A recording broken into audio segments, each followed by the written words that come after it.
حضرت سیدنا فاروق اعظم رضی اللہ، میں تفصیل سے بات کروں گا اگلے جمعے جناب فاروق اعظم کے احوال پر۔ حضرت عمر فاروق رضی اللہ تعالیٰ عنہ بدر کے میدان میں جب نکلے نا بدر میں، تو حضرت عمر سے حضور نے تجویز مانگی، فرمایا صف بندی کیسے کریں، کس طرح لڑنا ہے؟ جناب عمر فاروق رضی اللہ تعالیٰ عنہ کہنے لگے حضور یہ جتنے آئے ہیں نا کافر لڑنے، یہ کسی کا کچھ چاچا لگتا ہے، کسی کا کوئی ماموں لگتا ہے، کسی کا بھائی ہے، کسی کا بیٹا ہے، تو محبوبہ صف بندی کی کیا ضرورت ہے؟ جو میرے رشتہ دار ہیں میرے حوالے کریں، میں گردنیں کاٹ کے آپ کو دیتا ہوں، جو ابو بکر کے رشتہ دار ہیں وہ ابو بکر کے حوالے کریں، وہ گردن کاٹ کے دے، جو علی کا کچھ لگتا ہے وہ علی کے حوالے کریں۔ ہم دنیا کو بتائیں گے کہ اشداء علی الکفار، اشداء علی، اس کے لیے ہمارے پاس سختی ہے، کوئی نرمی، وہ ہمارا سگا بھی ہو تو اس کے حق میں کوئی نرمی۔ حضرت عمر نے اپنے سگے ماموں کی گردن کاٹی بدر کے دن، سگے ماموں کی۔ حضرت ابو عبیدہ بن جراح، سنو، اسلام امن کا درس دیتا ہے، محبت کا درس دیتا ہے، بھائی اسلام ہی تو امن کا درس دیتا ہے، پر جڑی بوٹی کاٹنا بدامنی نہیں ہوتا، ظالم کا ہاتھ پکڑنا بدامنی، اور امن والے اور ہوتے ہیں بزدل، ان دونوں میں فرق ہوتا ہے۔ امن والا بننے کا کہا گیا ہے، بزدل بننے کا کہا۔ میرے نبی پاک نے جو بدر میں تلوار اٹھائی تھی، زرہ پہنی تھی، حضور علیہ السلام نے لوہے کی جیکٹ پہنی تھی، تو وہ بھی میرے رسول پاک نے امن کے لیے ہی پہنی تھی۔ میرے نبی پاک صلی اللہ علیہ وسلم نے احد کے دن جو ہتھیار اٹھائے تھے تو وہ بھی امن کے لیے اٹھائے تھے، وہ بھی امن کے لیے حضور نے ہتھیار اٹھایا تھا۔ ہتھیار اٹھانا بد امنی کی علامت نہیں ہوتا میرے بھائی، یاد رکھیں۔ حضرت ابو عبیدہ بن جراح نے میدان بدر کے اندر جب جنگ کا طبل بجا، حالات بگڑے، جناب ابو عبیدہ بن جراح کہتے ہیں تاریخ نے ایک عجیب موڑ پہ مجھے لا کے کھڑا کیا۔ آپ فرماتے ہیں میرے لیے اللہ نے جو آزمائش رکھی وہ سب سے بڑی رکھی۔ فرمانے لگے جب میں میدان میں نکلا تو کافروں نے میرے سامنے جس کو لا کے کھڑا کیا وہ میرا سگا باپ تھا۔ اب فرماتے ہیں اب مشکل بن گئی، عشق تے اگ دوویں ایک برابر، تے عشق دا سیک بدھیرا، اگ تے ساڑے ککھ تے کانے، تے عشق ساڑے تن میرا، تے اگ دا دارو می تے پانی، کوئی دسے ہیں عشق دا دارو کیڑا، بلے شاہ تھے کچھ بھی نہیں بچدا جتھے عشق ہوراں دا ڈیرا۔ فرمانے لگے اب میرے لیے سامنے باپ، ادھر بیٹا۔ اب فرماتے ہیں دو رستے تھے، باپ بچاؤں یا رسول اللہ کا دین بچاؤں۔ ایک منٹ تھا فیصلہ کرنے کے لیے کہ ابا بچے گا یا دین بچے گا، کفر بچے گا یا اسلام بچے گا۔ فرماتے ہیں میں نے منٹ پورا نہیں سوچا، میں نے تلوار اٹھائی، باپ کی گردن کاٹ کے گرائی اور رسول اللہ کا دین بچا لیا۔ باپ کی گردن کٹ کے گری اور نبی پاک کا دین بچ گیا، بچا لیا رسول اللہ کا دین۔ حضرت عمر نے ماموں کو مارا۔ حضرت مصعب ابن عمیر کہتے ہیں تاریخ مجھے بھی لا کے کھڑا کرتی ہے، بدر کے میدان میں تو کفر کا لبادہ اوڑھ کے جب سامنے آیا تو وہ میرا سگا بھائی تھا، سگا بھائی۔ ہزاروں قومیں وجود میں آئیں دہر میں خشک و تر کے رشتے سے، پر ہم نے بنیاد دوستی رکھی یاد خیر البشر کے رشتے سے۔ سگا بھائی کفر کا نمائندہ بن کے سامنے کھڑا ہوا۔ مجھے اکٹھے کھیلنا بھی یاد تھا، مجھے ایک برتن میں روٹی کھانا بھی یاد تھا، ایک ماں سے لوریاں سننا بھی یاد تھا۔ فرماتے ہیں یہ سارا کچھ یاد تھا، پر اسلام کے حق میں دیا ہوا خطبہ جو محمد عربی نے دیا تھا وہ بھی مجھے یاد تھا، مجھے رسول اللہ کی بتائی ہوئی باتیں بھی۔ فرماتے ہیں میں سارا کچھ بھول گیا، پر مجھے اپنے رسول کا پڑھایا ہوا سبق نہیں بولا، وہ مجھے یاد رہا۔ میں نے پھر سگے بھائی کی گردن کاٹی اور میں نے وہ گردن کاٹ کے حضور کے پاس پیش کی، اور میں نے دنیا کو بتایا کہ ہمارے لیے اصل وہ ہے جو ہمارے رسول ہمیں حکم ارشاد فرماتے ہیں، یہ رشتے ہمارے لیے اصل۔ ہمارے حضرت ابو بکر صدیق میدان میں نکلے، بیٹا کافروں کی طرف سے لڑنے آیا ہے، سگا بیٹا، اور میرے مصطفیٰ کریم نے فرمایا اولاد بزدل کر دیتی آدمی کو، پر جب ایمان پختہ ہو تو پھر صحابہ نے اس بزدلی کی بھی پرواہ نہیں کی۔ سگا بیٹا کافر کی جانب سے آیا، حضرت ابو بکر صدیق نے تلوار سے حملہ کیا، بیٹے نے ڈھال آگے کی۔ جب صاحبزادے نے ڈھال آگے کی نا تو حضرت ابو بکر کی تلوار لوہے کی ڈھال سے ٹکرائی، تلوار گر گئی۔ اب حضرت ابو بکر نے ہتے ہو گئے، صاحبزادے نے اٹھائی تلوار، کہتا جب میں مارنے لگا تو خیال آیا گھر تو میرا اجڑے گا نا، باپ تو میرا ہی ہے نا۔ صاحبزادے کہتے ہیں میں ابو بکر صدیق کو چھوڑ کے چلا گیا، بعد میں مسلمان ہو گئے، کلمہ پڑھ لیا۔ ایک دن گھر میں بیٹھے تھے تو بات شروع ہو گئی۔ صاحبزادے کہنے لگے ابا جی وہ یاد ہے نا جب میری ڈھال سے آپ کی تلوار ٹکرائی تھی اور تلوار گر گئی تھی تو میں نے آپ کو باپ سمجھ کے چھوڑ دیا، میرا ہی گھر اجڑنا تھا باپ سمجھ کے۔ جناب صدیق اکبر رضی اللہ تعالیٰ عنہ صاحب ابن شام نے لکھا ہے کہ اپنی سرین پر 2 دفعہ ہاتھ مارا، 2 دفعہ، کہنے لگے بیٹے تو اس وقت کافر تھا، تو نے مجھے چھوڑ دیا، میں جب واپس پلٹا تھا نا اسی دن اسی لمحے تو میرے دل میں خیال تھا کہ بیٹے نے تو چھوڑ دیا ہے، لیکن اگر بیٹا یوں میری تلوار کے نیچے آتا میں بیٹا سمجھ کے معاف نہ کرتا، کفر کا نمائندہ سمجھ کے قتل کر دیتا۔ اس لیے کہ میری نظر میں اگر کوئی اہمیت ہے تو رسول اللہ کے فرمان کی اہمیت ہے، باپ بیٹے اولاد کی کوئی اہمیت ہے؟ اشداء علی الکفار، کافر سے نفرت ہی نہیں ہوتی۔ حضرت عمر فاروق رضی اللہ، مجھے پلٹ پلٹ کے یاد آتے ہیں سیدنا فاروق اعظم، حضرت فاروق اعظم رضی اللہ تعالیٰ عنہ سے عیسائی بادشاہ نے کہا میں ملنا چاہتا ہوں، آپ فرمانے لگے ٹائم نہیں، جو تجھے ملنا ہے وہ مدینے کے غریبوں کو نہ ملوں گا، وہ رسول اللہ کے نوکروں کو نہیں ملوں گا، تجھے مل کے کیا کرنا ہے؟ میں انہیں ملوں گا جن کے لبوں پہ رسول اللہ کا درود جاری ہے، جو مصطفیٰ سے پیار کرتے ہیں، مجھے تجھ سے ملنے کی کوئی ضرورت ہے؟ ہمارے ہاں وہ نفرت نہیں کفر کے لیے جو مسلمان کے دل میں ہونی چاہیے۔ میرے رسول پاک سید عالم نور مجسم صلی اللہ علیہ وسلم نے جو لوگ تیار فرمائے، نیند تو نہیں آ رہی آپ حضرات سے؟ ایک وہ منظر تھا حضرت عمر نے جب اپنے سگے ماموں کو لتاڑا، جناب ابو عبیدہ بن جراح نے باپ کو قتل کیا، مصعب بن عمیر نے بھائی کو قتل کیا، ایک وہ منظر تھا۔ ایک وہ منظر تھا جب مسلمان مکے سے مدینے آئے، مدینہ طیبہ پہنچے تو مصطفیٰ کریم نے فرمایا یہ تمہارے بھائی ہیں، بس بات ختم ہو گئی، یہ تمہارے، میں اتنی سی بات ہے، یہ تمہارے، اس سے زیادہ نہیں، کوئی لمبا خطبہ نہیں نبی پاک نے دیا، فرمایا یہ تمہارے، اپنے بھائیوں کی مدد کرو۔ حد ہو گئی مدد کرنے کی، بھائی کا بازو پکڑا، گھر لے گئے، کہنے لگے یہ 15 کلے میرے ہیں، 6 جو تمہیں پسند آتے ہیں رکھ لو، تمہارے ہو گئے۔ گھر کا سامان بستر رضائیاں تک نکال کے دروازے کے اندر رکھے، بھائی سے کہا یار جو تجھے اچھا لگتا رکھ لے، آدھا تیرا آدھا میرا۔ یہاں تک ایک وہ موقع جب اشداء علی الکفار، ایک یہ موقع رحماء بینہم، صحابہ کرام علیہم رضوان میں سے کسی کے پاس 2 باغ تھے، ایک میں کھجوریں زیادہ پکی ایک میں کم پکی، جب وہ اپنے بھائی کو دینے لگا تو اس نے کہا تجھے رسول اللہ نے میرا بھائی بنایا ہے، تجھے وہ والا باغ دوں گا جس کی کھجوریں زیادہ پکی ہوئی ہیں، وہ والا باغ دوں گا، کھجوریں زیادہ پکی ہوئی۔ اور یار تاریخ عالم نے یہ نظارہ نہیں دیکھا کہ وہاں سے ایک شخص آیا غریب ہے رشتہ نہیں ملتا، یہاں ایک شخص نے کیا کیا، اس کو اپنے خاندان سے اپنے گھر سے رشتہ بھی دیا، کہا بھائی ہے اس کو یہاں بسانا ہے، رکھنا ہے، لانا ہے۔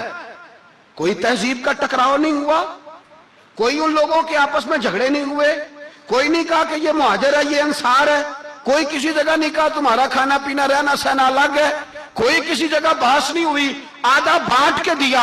اور پھر بھائی چارے کا حال یہ تھا کہ تبوک کے بعد جب بڑا مال آیا نا مسلمانوں کے پاس، ڈھیر لگ گئے، بحرین سے مال آیا تو ڈھیروں لگ گئے، تو رسول پاک صلی اللہ علیہ وسلم نے انصار مدینہ کو بلایا، مدینے والوں کو، فرمایا تم نے بڑا احسار کیا تھا اپنے بھائیوں پر، تم نے اپنی آدھی جائیدادیں دے دی تھی، تم نے رحماء بینہم کا پورا مظاہرہ عملاً کر کے دکھایا، اب مال آ گیا ہے، 2 آپشن میں تمہیں دیتا ہوں، 2 قسم کی ترجیحات، ایک چیز قبول کر لو۔ کہا یا رسول اللہ صلی اللہ علیہ وسلم حکم فرمائیے۔ فرمایا یہاں تو جو مال تم نے اپنے مہاجر بھائیوں کو دیا ہے وہ واپس لے لو، وہ تم واپس لے لو، اور یہ جو مال آیا یہ میں ان میں بانٹ دیتا ہوں، یا اس طرح کرو کہ میں یہ مال تمہارے درمیان آپس میں آدھا آدھا بانٹ دیتا ہوں، یا تمہیں کچھ فیصد زیادہ دے دیتے ہیں انہیں کم دے دیتے ہیں۔ بات ہو رہی تھی، انصار چپ تھے، حضور نے فرمایا بولتے کیوں نہیں؟ پتہ محبوب کو بھی ہے کہ یہ بولیں گے تو مجھے بھی ٹھنڈ پڑے گی اور قیامت تک ساری امت کو سکون ملے گا۔ فرمایا بولو، تو انصار مدینہ بولے تو رو کے بولے، کہا محبوبہ ہم نے مال کیا کرنا ہے، ہمارے پاس رسول پاک جو موجود ہے، یا رسول اللہ ہم نے کیا کرنا ہے مال کا؟ حضور جو اب آیا یہ بھی سارا انہیں دے دے، جو ہم نے دیا تھا انہیں وہ بھی ان کے پاس رہنے دیں، اور یا رسول اللہ جو بعد میں آئے وہ بھی انہیں دے دیں. ہماری شرط یہ ہے کہ ہمارے درمیان اللہ کے رسول موجود رہنے چاہیے, محبوب ہمارے درمیان رہیں. مال و دولت کی ہمیں ضرورت ہے, یہ رحماء بینہم میں آپس میں بانٹ کے ہر چیز اپنے بھائیوں کو دے دی. حضرت عمر عیسائی بادشاہ ٹائم مانگتا تو کہتا ہے کوئی ٹائم نہیں, چل دوڑ جا. ملک شام جاتے ہیں, جب فتح ہوتے ہیں حضرت سعد بن ابی وقاص بلاتے ہیں, شام جاتے ہیں تو حضرت عمر کہتے ہیں شام آئے ہیں یار, سب سے پہلا کام یہ کر بلال کا تو پتہ کر. یہاں سنا ہے بلال حبشی کا مکان بھی کہیں نیڑے نیڑے ہے, پتہ تو کر. حضرت بلال حبشی حضرت سیدنا سعد کہنے لگے حضور بلا نہ لے. فرمایا نہیں, وہ مصطفیٰ کا غلام ہے تو میرا تو امام ہے, میں گھر ملنے جاؤں گا. گھر رحماء بینہم, کالے رنگ کے حبشی غلام سیدنا بلال حبشی کو ملنے گھر گئے, اور جناب عمر جا کے بیٹھک میں انتظار کرنے لگے, گویا ڈرائنگ روم میں بیٹھے انتظار ہونے لگا. جناب سیدنا بلال آئے تو حضرت عمر اٹھ کے کھڑے ہوئے. ملک شام کے لوگوں نے یہ منظر عجیب دیکھا کہ جناب عمر فاروق ایک حبشی کے لیے کھڑے ہوئے, اور جب کھڑے ہوئے تو حضرت بلال کہنے لگے عمر بیٹھ جاؤ, یہ کیا کر رہے ہو؟ تو حضرت سیدنا عمر رو پڑے, کہنے لگے بلال تو حبشی پہلے تھا, جب سے رسول اللہ کا غلام بنا ہے ساری امت کا امام بن گیا, ساری امت کا تو امام بن گیا ہے جب سے تو نبی پاک صلی اللہ تعالی علیہ وسلم کا غلام بنا. بھائی یاد رکھے, جب اشداء علی الکفار کی بات تھی تو اپنے سگے قتل ہو گئے, اور جب رحماء بینہم کی بات تھی تو پھر یہ نہیں دیکھا یہ حبشی ہے. توجہ ہے میری بات پر, جاگ رہے نا آپ لوگ, ادھر دیکھیں. پھر یہ نہیں دیکھا کہ یہ حبشی ہے, یہ رومی ہے, یہ کون ہے, پھر یہ دیکھا کہ یہ رسول اللہ کا غلام ہے صلی اللہ. حضرت ابو بکر صدیق رضی اللہ تعالیٰ عنہ سے کسی نے پوچھا تھا بدر میں فتح کیسے ہوئی؟ اب بھی مسلمان کہتے ہیں نہیں جی کیسے لڑیں گے جی, ہمیں اپنا بڑا مسئلہ ہے. یہ کمزور لوگوں کی باتیں, کمزور جو خدا والے ہوتے ہیں ان کی یہ سوچ نہیں ہوتی.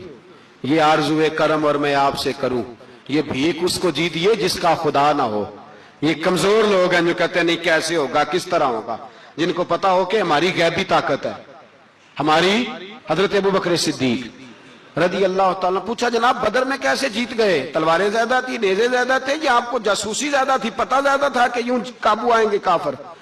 تو ابو بکر صدیق فرمانے لگے نہ نیزوں سے جیتے نہ تلواروں سے جیتے, ہم جو بدر میں جیتے ہیں تو مصطفیٰ کی نمازوں سے جیتے ہیں. ہمیں جو بدر میں کامیابی ملی تو رسول اللہ کی دعاؤں کی برکت سے ملی. فرمانے لگے کافر ساری رات شرابیں پیتے رہے, ساری رات وہ ناچ گانے میں مصروف رہے, اور میں حضور کے خیمے میں موجود تھا, نبی پاک ساری رات نماز پڑھتے رہے, ساری رات حضور نماز پڑھتے رہے, ساری رات اللہ سے دعا کرتے رہے. فرمایا صبح جو کامیابی ملی تو یہ مصطفیٰ کی نمازوں کی برکت سے ملی. ایک بزرگ کی میں بات سن رہا تھا, وہ کہہ رہے تھے اب نمازیں عبادتیں ریاضتیں بعد میں کرنا, پہلے جہاد کرو. کہہ رہے تھے اب نکل کر خانقاہوں سے ادا کر رسم شبیری, عبادتیں ریاضتیں تلاوتیں درود بعد میں ہوگا, پہلے جہاد. تو میں نے کہا صاحب عبادتیں تلاوتیں درود ہو کہاں رہا ہے, پہلے وہ جگہ تو بتائیں. خانقاہوں پہ تو عرس ہو رہا ہے, سال کے بعد ڈھول لگ رہا ہے.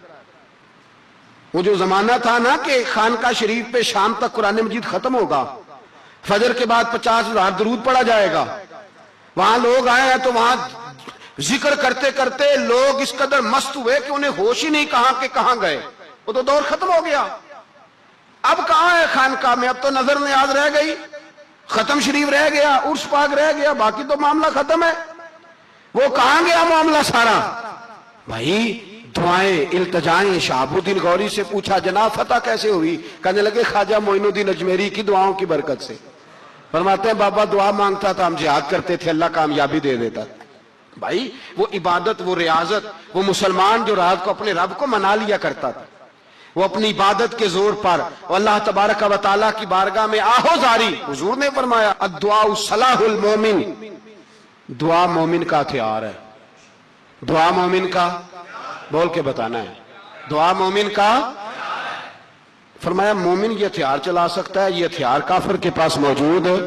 حضرت زید بن حارثہ رضی اللہ تعالیٰ عنہ کو نہ پکڑ کے کچھ کافر ان کو پکڑ کے لے گئے تو ایک درخت کے ساتھ باندھ لیا, کہنے لگے تمہیں قتل کریں گے, حضور کے صحابی ہیں رضی اللہ تعالیٰ. جب کافر آپ کو قتل کرنے لگا نا تو انہوں نے درخت کے ساتھ اچھی طریقے سے ٹانگیں باندھ لی، ہاتھ باندھ لیے، گردن باندھ لی، کہنے لگا بلا اپنے رب کو۔ تو حضرت زید رضی اللہ تعالیٰ عنہ فرمانے لگے میں تو شہید ہونے کو تیار تھا، لیکن تو نے آزمانے کا پروگرام بنایا تو ٹھیک ہے، میں پھر بلانے لگا ہوں اپنے رب کی مدد کو۔ اے اللہ مدد فرما۔ اس نے اتنی دیر میں تلوار نیام سے نکال لی، اے اللہ مدد فرما۔ اس نے جب تک دونوں ہاتھوں میں تلوار سونپ لی، اے اللہ مدد فرما۔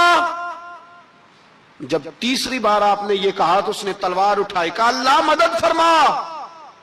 حضرت زید رضی اللہ تعالیٰ عنہ کہتے ہیں جب چوتھی بار میری زبان سے لفظ نکلے، کافر کے ہاتھ میں تلوار تھی پر گردن بھی اس کی کٹ کے نیچے گر گئی، کہ گردن کٹ کے اسی وقت نیچے گری۔